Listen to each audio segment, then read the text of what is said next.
good, YouTube? Honchkrows here, aka Scoop, back with the World Showdown Series, Season 6, and we've got week number 3 here, where we're taking on the defending champions, the Adelaide Honchkrows, and we are, of course, coaching the Blackmont Raikougars. So, Rainbow Taco, the coach of the Honchkrows, he has a very fucking scary squad. Zygarde 50%, Mega Low Pony, Thunders Incarnate, Volcanion, Clef Key, Delmize, Mesprit, Swampert, Drapion, Barbarical, and Regii. So very scary squad. Biggest threats being Zygarde 50%, Mega Lob, Thundurus, I guess Volcanion to an extent, especially versus my squad. And then things like Clef Key and Swampert are annoying. Mesprit and Drapion can be pretty annoying too. I don't really see Barbarical or Regii being too big of an issue, especially to my squad. Anyways, I bet you guys can see on screen. I have two builds. I've got the original build and the rebuild at the top of the screen. Well, first of all, we'll talk about my squad. We've got Aegislash, Hydreigon, Gardevoir, Conkeldurr, Licky, Tentacruel. No, we do not have Tentacruel. Why has this not been updated? I'm not sure why I haven't updated this. I promise I will update this. Oh, we do not have Tentacruel anymore. So that doesn't need to be on the screen. Anyways, we have Crocodile over Tentacruel. We have Rotom Heat, Stakataka, Selgor, Go-Go, and the Lapras. And originally we decided to bring a Trick Room team with Mega Gardevoir and Stakataka and things like that underneath Trick Room, like basically. And what had happened? Okay, so my original build was a Choice Scarf, Draco Meteor, Hydreigon with Dark Pulse, Earth Power, and U-Turn with a Trick Room, Destiny Bond, Gardevoir with Hyper Voice and Psychic, and a Protect, Ice Beam, Earthquake, Wish, Defensive Licky with a offensive Crocodile with the Focus Sash. We've got Stealth Rock, Earthquake, Knockoff, and Taunt, and then Trick Room, Protect, Trick Room, Gyro Ball, Stone Edge. We've got Focus Sash on Crocodile and Stakataka because Mega Low Pony is a threat. It's like a huge threat to my squad, hence the Scarf Hydreigon and the Trick Room stuff. His speed tiers outpaced me by a whole nother level.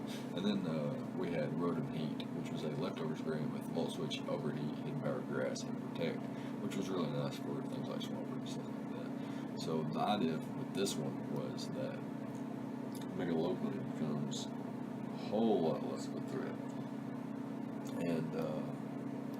And now, so the reason that I had an original build and a rebuild was because once I scheduled to play, once that time came around, I actually couldn't, access the PC that I had built on. So I speed built real fast and rebuilt my squad. Built it a little bit different this time, and actually a whole lot different this time. I have no Trick Room options and a little bit different ways to deal with Mega Low Pony.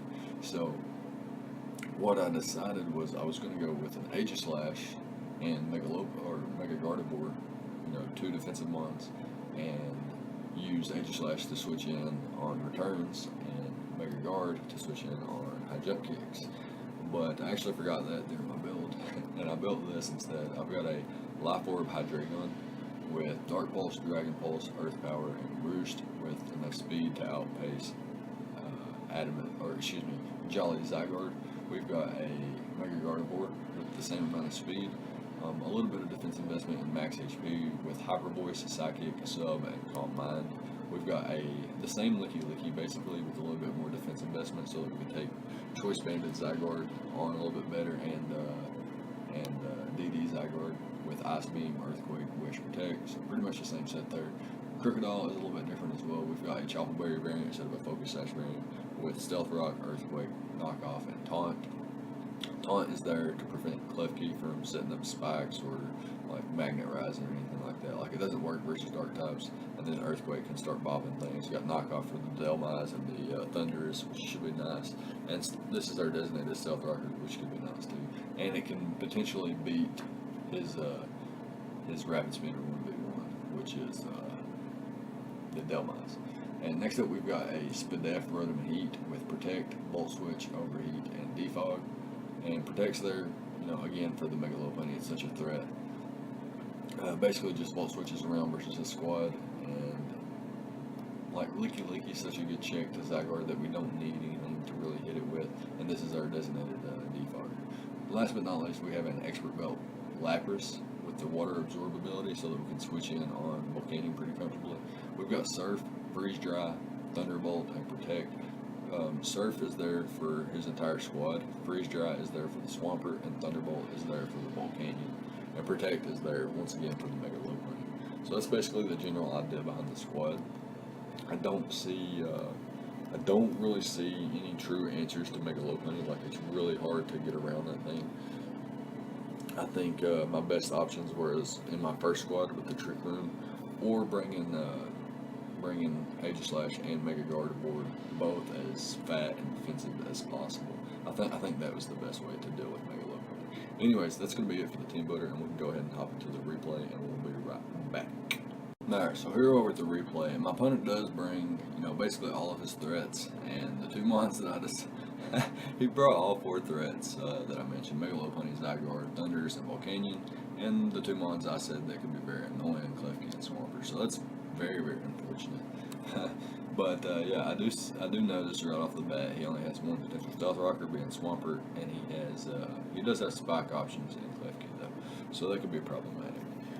Either way, I felt like potentially my best lead could be just Rotom and Volt Switch out. Also felt like I could lead Gardevoir or Lapras.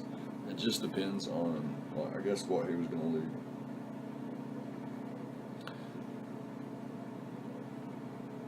I felt like his most likely lead would be the Swampert or the Mega Lopunny to just click Fake Out and whatnot. So I'm going to lead off with Lapras here, and I'm going to click Protect.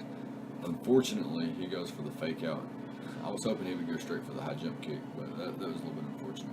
So I'm going to Hard Switch into my Gardevoir here, and yeah, I'm just going to click Hyper Voice here. But unfortunately, I do not live the return. It was in his favor, especially if he was adamant, it was guaranteed. But if he was Jolly, that was in his favor. I was not as bulky as I was in the Trick Room squad. So yeah, definitely got bopped there, and that was a little bit unfortunate.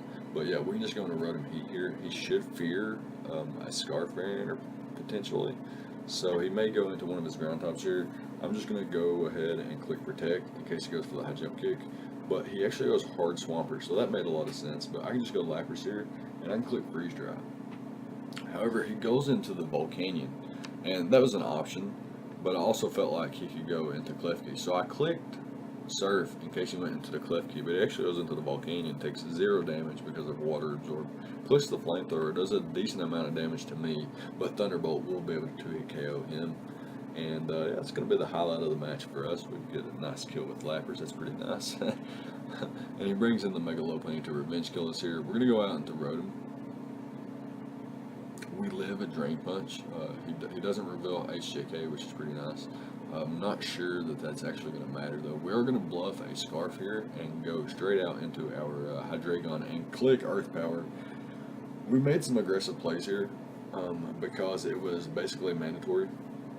I did not think that Prankster worked versus Dark types. Apparently, it's only if you try to status the Pokemon itself. So you can set up, light screens and spikes and stuff like that, but he couldn't have Toxic Mane.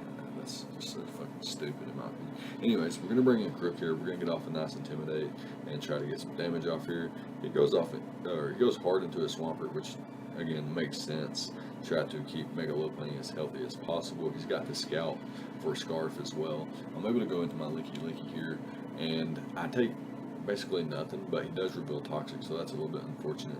As I go for that Ice Beam, predicting him to go hard into his Thundurus or his Zygarde on my Wish, or potentially his Mega Lopunny, which I would basically just be wanting the freeze out of it.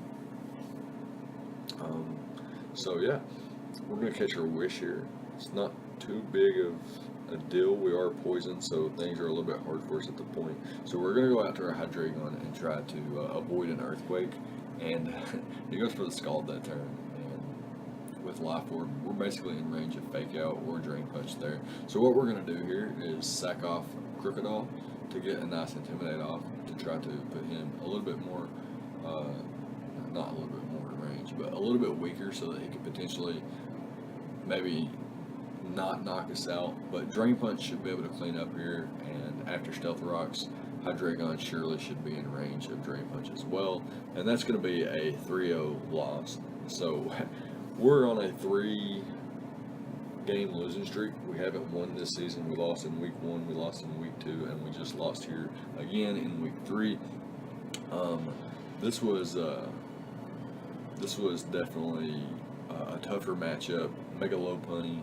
I faced Mega Lopunny. I faced Mienshao, and I've got to face, I think, one more fighting type. I figure out what it is next week. But yeah, these fighting types are the bane of my existence right now. I've got to do something to my squad. Got to make some adjustments and stuff like that, and come back with some better speed tiers and such. But yeah, that's going to be it. Let me know what you thought about the prep and the plays on both sides of the field. I think Zygarde didn't even hit the field, and Thunders didn't even hit the field. So there's 2 huge threats that didn't even hit the field. So yeah, I was in for it in this match. So yeah, let me know what you think. Yeah, leave a like, comment, and subscribe, all the good stuff, and I'll see you guys next time. Thank you for watching.